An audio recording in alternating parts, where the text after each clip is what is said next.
based on religion, based on race, based on creed, based on immigration status. It's all across the country. It is an American cancer that is spreading in the body politic. An American cancer turns one cell in the body against the other. Once we become intolerant of differences, then we are intolerant with America, because America is all about differences. We are all from someplace else. And we were founded on the premise of tolerance for the differences.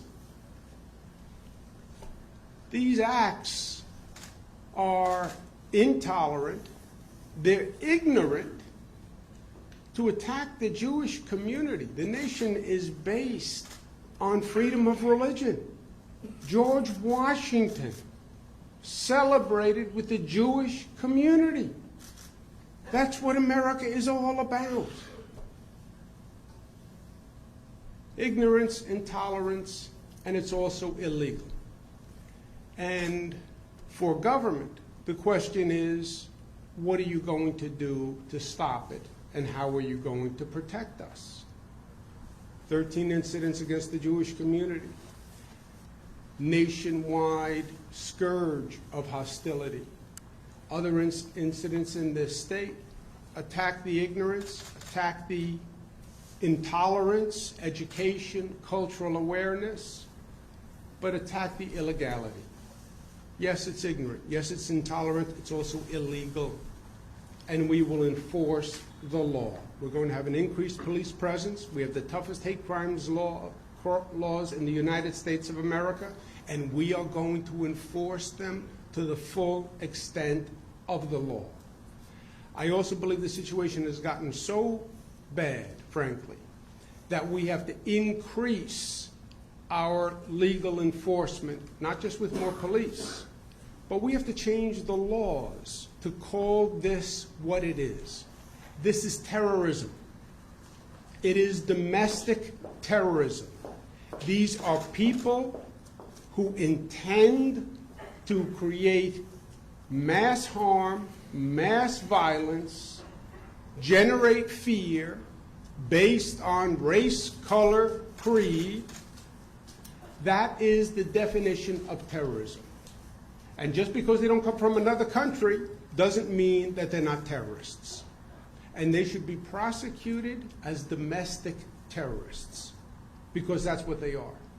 And I want this state to be the first state to have a domestic terrorism law, to express how ignorant this is, how intolerant it is, and how criminal it is.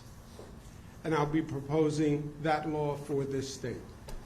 New York is all about diversity. New York is all about tolerance. We're 19 million people from all across the globe. We're not going to allow this poison to spread throughout our state, because it is a poison. And no one else can defeat this country, but this country can defeat itself. It has to stop. Government must take the lead, and New York State will. With that, let me turn it over to Sheriff Falco, who has been doing an extraordinary job, and it's my pleasure to be with him today. Thank you, Reverend. Sir, that's your first name? Lewis. Falco? Yes. I want to start off by saying, got a call as soon as the incident happened from Chief Brad Wydell of the Ramapo Police Department. He personally responded to the scene. I take my hat off to him and the Ramapo Police Department. Shortly thereafter, all police agencies that were requested for assistance, the Sheriff's Office, the New York State Police, the Clarkstown Police Department, the FBI, the JTTF, everybody was on hand. I want to thank God that we have the technology that we have, the plate readers that help us apprehend this person. My hat's off to the NYPD, and I received a call while the chief was doing some briefings from Commissioner Miller of the New York City Police Department. What did we need? What do you need? And he was all over it. And I want to thank the NYPD for helping the Ramapo Police Department, the Sheriff's Office, and the people of the County of Rockland. The Governor touched on a few things, and I didn't make any bones about it when I said to him, we had these new criminal justice reforms, and part of the criminal justice reforms, there's hate crimes where there's no bail. I honestly believe that our legislature needs to go back and start looking at some of these things. I think reforms are good, but I do think some of them have to be looked at to go even further where he wants to go with his domestic terrorism stuff. We become complacent throughout the United States of America. Just a year and a half ago, 2 years ago, Pittsburgh happened. Nobody thinks it can happen in your hometown. Nobody thinks it can happen in your home county or your city. Well, people, it happened, and it happened here. And we have over 90,000 people of Jewish faith that live in Rockland County. So it's a major concern, as well as our schools. We are assisting the state police out checking all houses of worship, which we do every year as a pattern, but we have to go one step further.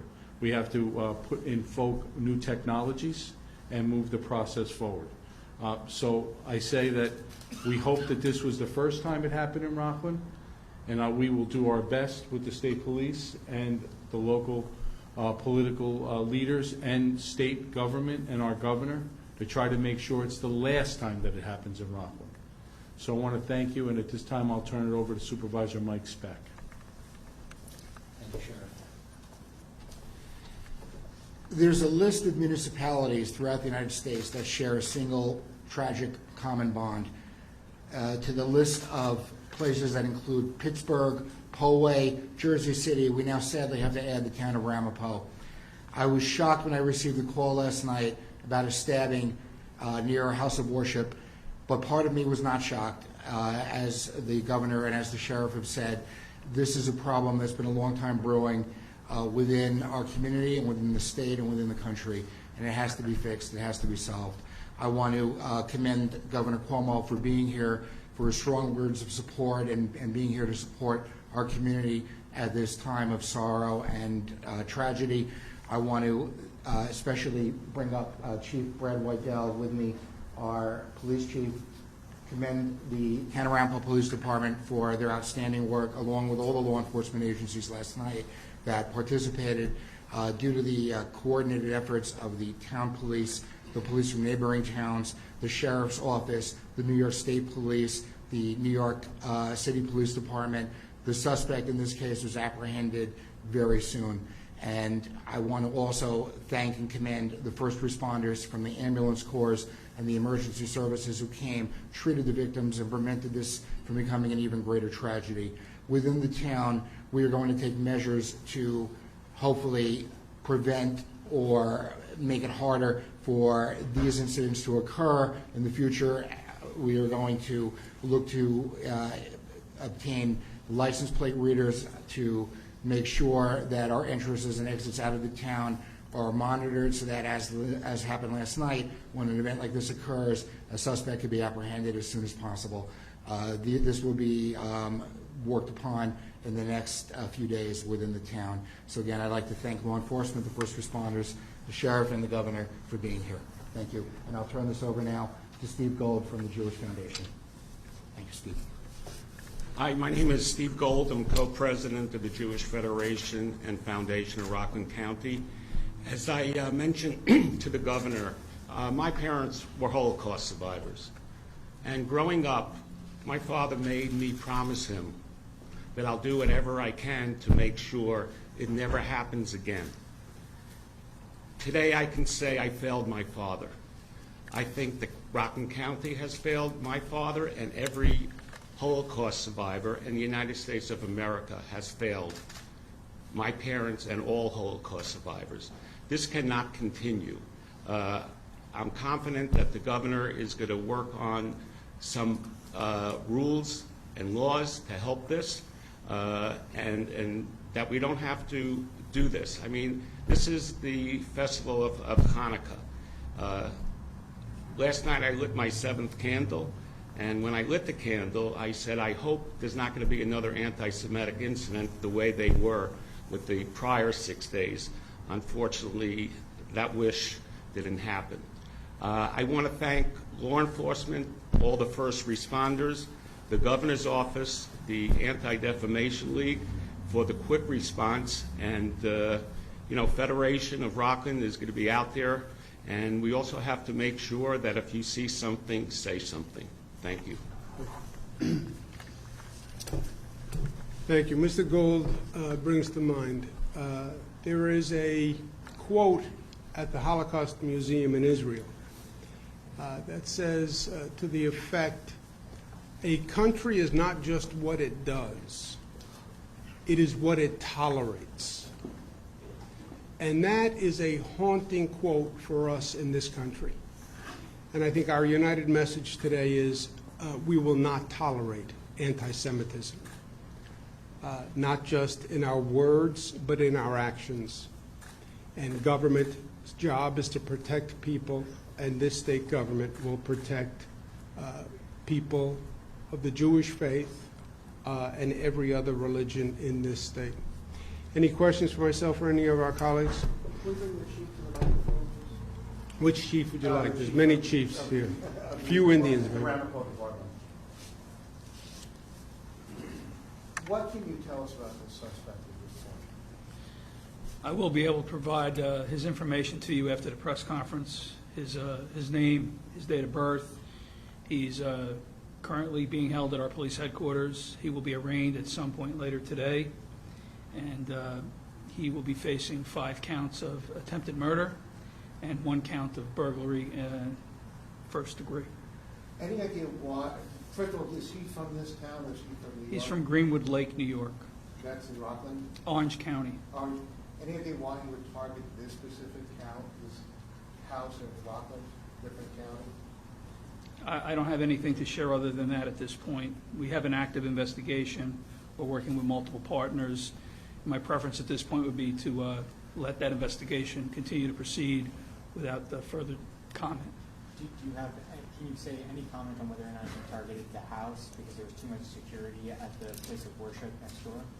That would be speculation as to why that house was targeted as opposed to another location. You mentioned license plate readers. Is that how you got your plate? Because someone said they had written down the plate number and told police.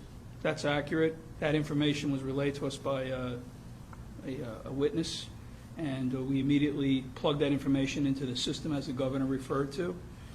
We're very fortunate that NYPD was all over this right away, and by putting that plate into the LPR system, we got hits as the vehicle went into the city, and we were fortunate to have an apprehension occur down in the 32nd precinct as a result of the LPR data. It was critical to the case. Can you give any information on the status of the victims, the extent of their injuries? Prior to the press conference, I'm aware that there are 2 still hospitalized. As far as their exact condition, I don't have that with me right now. But there were, I don't know what the exact status is, whether it's critical or serious. Okay, thank you. Well, I have another question. Will he be released because of the bail reform law? I'm sorry? Will he be released because of the bail reform law? Will the law affect his custody then? No. Okay. Is this related at all to the stabbing that happened at a different synagogue earlier this year? We have no information Yeah, to that. nothing like that. Brad? Chief? Sorry. Earlier yesterday, there was a stabbing on Franca. Did that have anything to do with this? Any connection? Not that I'm aware of. I believe that's the Village of Spring Valley, if I'm Well, correct.